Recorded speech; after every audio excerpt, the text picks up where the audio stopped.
Today's word is vast. A sense of scale, a sense of size can be quite difficult to create in the minds of your players. Especially if you're just kind of limited to your words. There's a lot that can be done in literature that can't be done when you're talking to someone to create that kind of sense of scale. You know, slowing down, taking your time, a great deal of exposition and so on isn't particularly fun for anyone at the table. If you're playing D&D, things are made even harder for you by the fact that D&D has co-opted a bunch of names for things that are big, so that you can't use them in other contexts without people thinking that they mean those kind of game descriptions. So large and huge and colossal are out of bounds. So one way is to perhaps expand your vocabulary with some additional words that they haven't used, like mammoth or titanic or cyclopean or brobdignagian or humongous, perhaps not humongous. Other words that describe something that is enormous. System-wise, most games don't deal fantastically well with scale. Superhero games do it quite well. Some games with an emphasis on combat and vehicles and mecha do it quite well. The Silhouette system that powers Heavy Gear and Jovian Chronicles and so on, that scales quite well. There are variations on the Fate system, like Star Blazer Adventures, that handle scale quite well.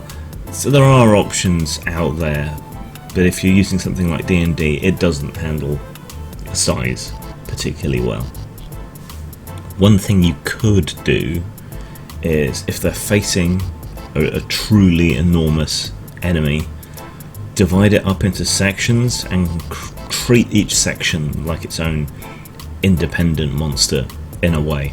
I mean, don't give them all attacks necessarily, but if they're facing down a Hydra, take the hit points, maybe increase them a bit, then divide them between the body and the heads, and allow characters to target each one independently. If they take out one head, take out that head and have the rest continue.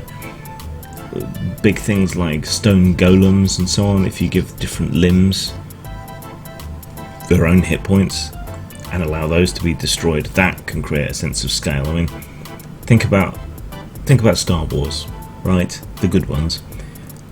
You've got a massive Star Destroyer plinking away at the whole thing. It doesn't blow up all at once. Sections of it are taken out. The shield generator is taken out, and then the bridge is vulnerable to an attack, and so on. And that's a far better way to go at it. Or think of the Death Star, where it has a vulnerable spot. So if you can have your players climb on the gigantic enemies or fly down gullies and alleys doing maybe a little bit of damage, making their way to the vulnerable spot, whether it's a giant or a space station or whatever else, that can help create a sense of scale. The passage of time is also another way to do it, which means you don't have to describe every single excruciating hour of travel, but if you tell them how long it takes for them to traverse something, that can do it.